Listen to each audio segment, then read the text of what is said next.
अनुमुला रेवंत रेड्डी, जी हां, यही नाम है तेलंगाना के नए मुख्यमंत्री का। राज्यपाल ने आज पद और गोपनीयता की शपथ उन्हें दिलाई। रेवंत रेड्डी के साथ 11 अन्य कांग्रेस के नेताओं ने मंत्रियों के तौर पर शपथ ली। इसमें मल्लू भट्टी विक्रमार्के को डिप्टी मुख्यमंत्री बनाया गया है। इनके अलावा उत्तम कुमार रेड्डी, के वेंकट रेड्डी, श्रीधर बाबू, पी प्रभाकर, दामोदर रंजन नरसिम्हा, पी श्रीकांत रेड्डी के नाम इसमें शामिल हैं। हैदराबाद के लाल बहादुर शास्त्री स्टेडियम में हुए शपथ ग्रहण समारोह में सोनिया गांधी, मल्लिकार्जुन खड़गे, राहुल गांधी और प्रियंका गांधी समेत कांग्रेस के वरिष्ठ नेता यहां पर पहुंचे। तेलंगाना में कांग्रेस ने 64 सीटें जीतकर बहुमत हासिल किया है और राज्य में पहली बार राज्य के गठन के बाद बीआरएस को हटाकर कांग्रेस की सरकार बनी है।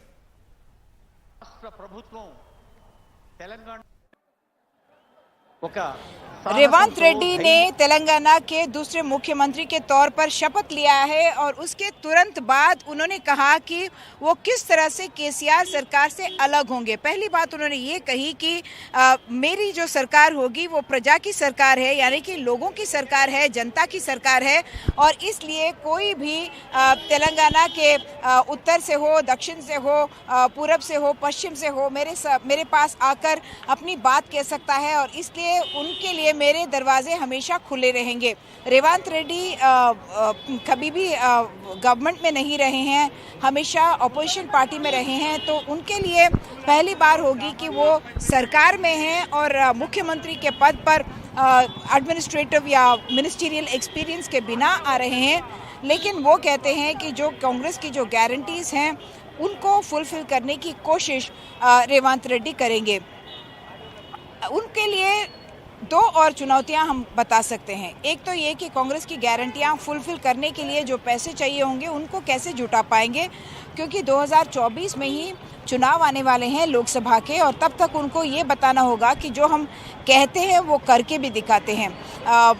सोनिया माँ का नाम उन्होंने लिया, उन्हीं के साथ उन्होंने अपना एड्रेस पहला शुरू किया, ये कहते हुए कि सोनिया गांधी ने ही तेलंगाना का आविष्करण किया, एक तरह से उसको बर्थ उन्होंने ही दिया, तो उनको जो क्रेडिट मिलना चाहिए था वो अब तक नहीं मिला और अब वो मिल रहा है।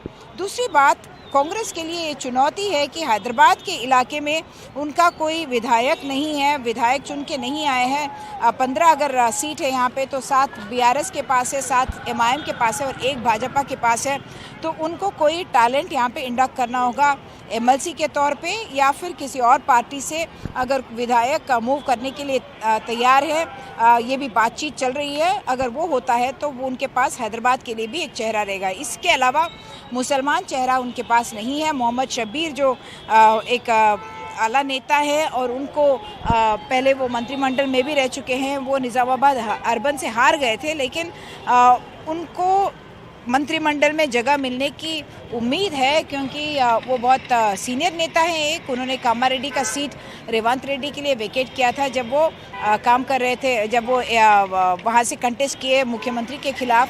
इसके अलावा मोहम्मद अजहरुद्दीन जो जुबली हिल्स से कंटेस्ट किए थे लेकिन हार गए थे। फिरोज़ खान जो नामपल्ली से कंटेस्ट किए थे और वो हार गए थे, लेकिन उन्होंने अच्छी लड़ाई लड़ी थी और हैदराबाद में मुस्लिम फेस की ज़रूरत कांग्रेस को है।